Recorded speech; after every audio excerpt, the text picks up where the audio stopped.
The courthouse steps were supposed to be calm. Justice had already been argued inside. Verdicts delivered. Lawyers packing their files. But the moment she stepped outside, everything changed.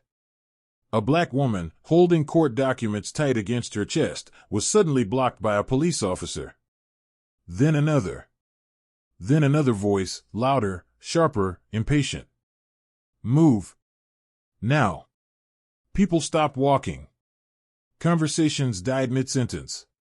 Phones came out. She didn't shout. She didn't panic. She simply asked one question. On what legal grounds? That's when the officer snapped. His hand moved closer. His tone turned threatening. And right there, outside a courthouse built to protect the law, authority crossed the line. The crowd felt it instantly. This wasn't control. This was intimidation. And what the officers didn't realize, what they would regret seconds later, was that this woman didn't come unprepared. Because instead of backing down, she hit back. Before this story continues, tell me where you're watching from, your city or your country, because truth deserves to travel far. And if you believe dignity should never bow to abuse of power, support stories like this. Like the video. Subscribe to the channel. This is where truth stands its ground. Her name wasn't known to the crowd gathered on the courthouse steps. To them, she looked like any other woman leaving a long hearing, calm, tired, focused. But the files tucked under her arm weren't ordinary paperwork. There were months of preparation, sleepless nights, and a decision she'd made long before stepping into that courtroom. She hadn't come to cause trouble. She had come because the law required courage, and she had finally found hers. For most of her life, she believed in doing things the right way. She followed the rules. She kept her head down. When authority raised its voice, she lowered hers. Not because she was weak, but because experience had taught her what resistance could cost someone who looked like her. She'd seen it happen to friends, to family, to strangers whose names never made the news. But this case was different. She wasn't there as a spectator. She wasn't there to support someone else's fight. She was there because she was directly involved, because what happened to her months earlier had crossed a line the law itself couldn't ignore. The courtroom behind her wasn't just a building. It was proof that her voice mattered enough to be heard. She had spent nights reading legal language she never thought she'd need to understand. Learning terms that once felt intimidating. Asking questions others told her not to ask. And slowly, quietly, she built something powerful, knowledge. By the time the hearing ended, she felt lighter. Not because the battle was over, but because she had stood her ground inside those walls. What she didn't expect was that the real test wouldn't happen under a judge's watchful eye. It would happen outside, in public, with no gavel, no warning, and no margin for fear. And unlike before, this time, she was ready. The courtroom doors swung open, and people poured out in clusters, attorneys already on their phones, families whispering, reporters scanning faces for reactions. The tension from inside began to fade into the open air, replaced by the usual rhythm of courthouse life. She stepped down the stone stairs slowly, adjusting the strap of her bag, her mind still replaying the judge's words. Around her, uniformed officers stood posted along the perimeter. Their presence wasn't unusual. It was expected. This was a courthouse, after all. What was unusual was the way one of them kept watching her. She felt it before she saw it, that subtle pressure, the awareness of eyes following your movement. When she stopped to check her papers, he stopped too. When she shifted toward the side of the steps, his body angled to block her path. "Ma'am," he said, his voice flat but firm. She looked up. "Yes?" "You need to move along." She glanced around. People were standing everywhere, talking, waiting, saying goodbye. No one else was being told to leave. No barriers. No posted restriction. "I'm not obstructing anything," she replied calmly. "I'll be gone in a moment." That should have been the end of it. Instead, the officer stepped closer. His radio crackled. Another officer turned his head.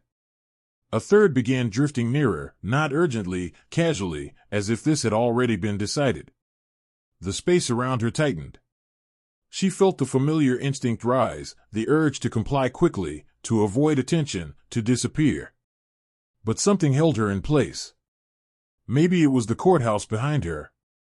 Maybe it was the months she'd spent preparing to stand up inside it. She stayed where she was. And in that moment of quiet defiance, the atmosphere shifted. Conversations nearby slowed. A few people stopped walking. Someone lifted a phone. What had been a routine exit was no longer routine. The line had been drawn, even if no one had said it out loud yet. The tension on the courthouse steps had become tangible. Whispers ran through the crowd as the officers circled closer.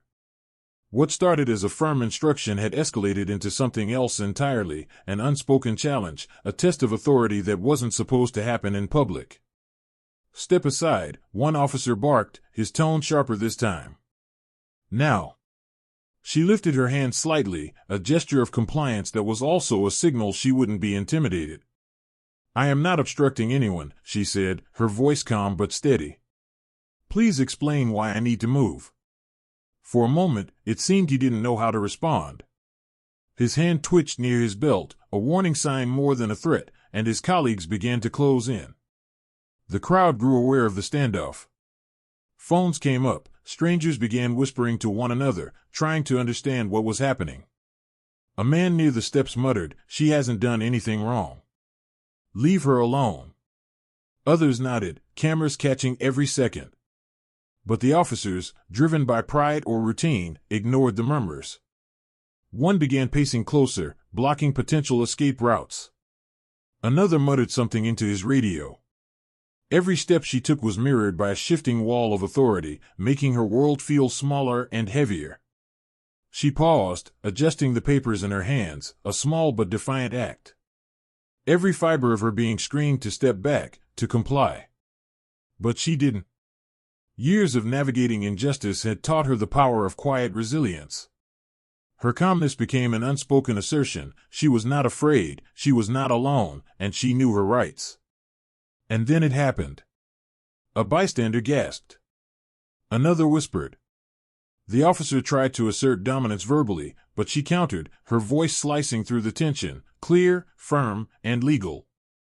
"You have no right to detain me without cause," she said. "I am leaving when I choose, and I am protected under the law." The words hit harder than anyone expected.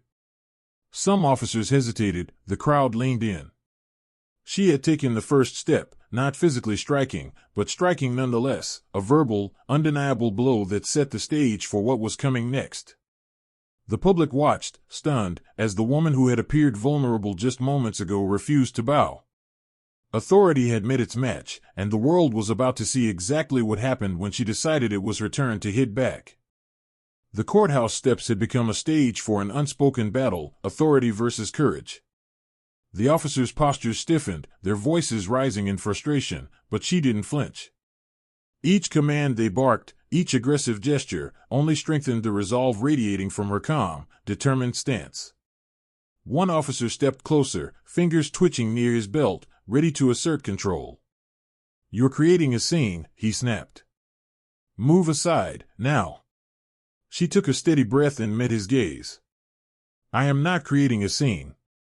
I am simply standing where I have every right to stand." Her tone was unwavering, precise, every word a declaration of knowledge and power. The crowd, sensing the clash, began murmuring louder. Some whispered encouragement, others recorded the standoff with their phones. Even those who had not initially noticed her were now watching, captivated by the tension escalating before their eyes. The officers attempted to encircle her. One reached out to grab her arm, a move meant to intimidate, but she twisted slightly and withdrew calmly, keeping her distance while maintaining control. "I will not be touched without cause," she stated firmly. Her words struck like lightning, sharp, undeniable, leaving no room for misinterpretation. The crowd gasped. Cameras caught every movement. The officer's confidence faltered under the weight of public scrutiny. What they thought would be a routine assertion of authority had transformed into a spectacle of accountability. Their aggression now appeared not just unnecessary, but blatantly wrong. A tense silence settled over the scene as the woman's quiet defiance spoke louder than any shout could. Her posture, her calm words, and her refusal to submit made it clear authority alone could not define the moment. Power and dignity were now in direct opposition, and for the first time, the officers felt the full force of their misjudgment. Some bystanders whispered, "She's not afraid," while others silently recorded, knowing this moment was extraordinary. The air was thick with anticipation. Every movement, every breath, seemed magnified under the crowd's watchful eyes. It was in that suspended moment, when all expected her to back down, that she prepared for the move that would shock everyone. The tension, built over months of preparation and years of silent endurance, culminated in a single, decisive act. She would no longer wait for permission or for justice to be delivered in quiet halls. Instead, she would strike back. Not recklessly, not violently, but decisively, publicly, and in a way that left no question of who had the upper hand. And when she did, the courthouse steps, once a place of ordinary exits and polite chatter, would become the site of a powerful lesson. Dignity cannot be intimidated, authority can falter, and one woman's courage can expose the truth for all to see. The moment came faster than anyone expected. The officers, flushed with the false confidence that comes from assumed authority, didn't realize the woman before them was fully prepared. She took a slow step forward, raising her head, her eyes locking with the lead officer's. "You need to step back," she said, not to threaten, but to reclaim control of the space he thought he owned. Her voice was calm, deliberate, measured, every word carrying the weight of law, preparation, and undeniable truth. Then she pulled a document from her bag, evidence of legal authority, proof that she was protected under the very laws they claimed to enforce. The officer's expression faltered. "Do you know who I am?" he barked, but it sounded hollow, uncertain. The crowd sensed it immediately. She didn't back down. Instead, she outlined, clearly and publicly, the exact rights being violated. The officers' faces shifted from aggression to confusion. Every command they had shouted moments ago suddenly rang empty. Their intimidation tactics had no ground to stand on. Phones were raised across the steps. Witnesses whispered. Some gasped audibly. Others exchanged stunned looks. The atmosphere had shifted completely. The woman, who had seemed vulnerable just minutes ago, now controlled the narrative. She didn't need to shout. She didn't need to push or strike. Her knowledge, her courage, and her refusal to submit had done the work. "Step aside," the lead officer tried again, but this time, his tone lacked authority. The calm, composed woman answered firmly, "I'm leaving on my terms. Not yours. You've crossed the line." And with that, the courthouse steps fell into an almost reverent silence. The crowd realized they were witnessing more than a confrontation. They were witnessing justice reclaim its voice, public and unafraid. The officers, once dominant and confident, had no choice but to retreat.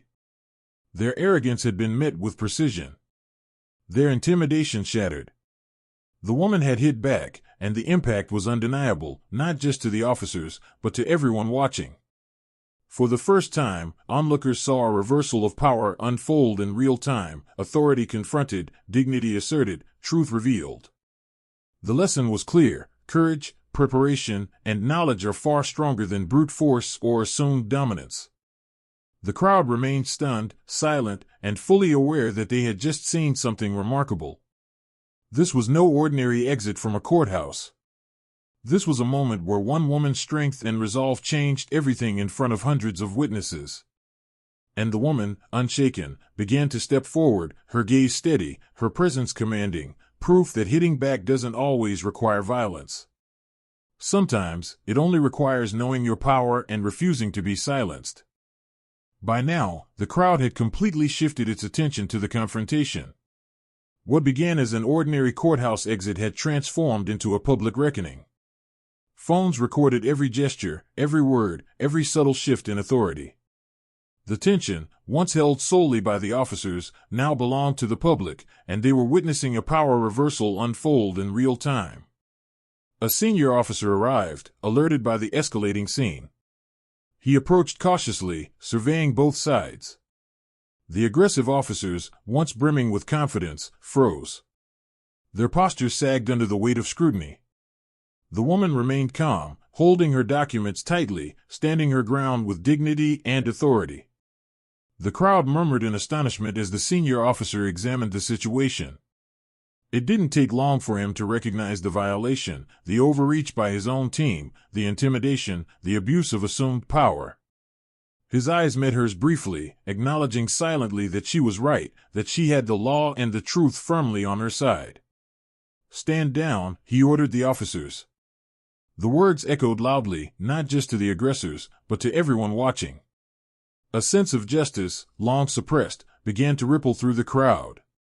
People exhaled collectively, some whispering, some shaking their heads in disbelief at the audacity of the officers' actions. Cameras captured every reaction, the officers' humiliation, the woman's calm triumph, and the stunned awe of bystanders. The courthouse steps, once merely functional, had become a stage for accountability. It was clear to everyone present, power had been misused, dignity had been defended, and truth had prevailed. The aggressive officers could no longer hide behind their uniforms or badges. The woman's courage and preparation had turned the tide, exposing the abuse for all to see. In that instant, the crowd understood something profound. They had witnessed an ordinary citizen hold authority accountable, a reminder that no position of power is absolute when confronted by knowledge, courage, and unshakable resolve. And though the confrontation had ended, the echoes of that moment, the shock, the awe, the lesson, would linger in the minds of everyone present long after the courthouse emptied. The tension finally released as she gathered her papers and began walking down the steps. There were no cheers, no shouting, no dramatic celebration. Just calm, measured steps, a quiet assertion of dignity that spoke louder than any triumphal gesture. The officers retreated, their authority visibly diminished. The crowd watched in respectful silence, understanding they had witnessed something extraordinary, a moment where courage and knowledge outmatched intimidation and assumed power. She reached the bottom of the steps, paused briefly, and glanced back. The courthouse loomed behind her, a silent witness to what had just transpired. Cameras still recorded, but she paid them no mind. She had already won, not with force, but with truth. She didn't raise her voice, she raised the truth.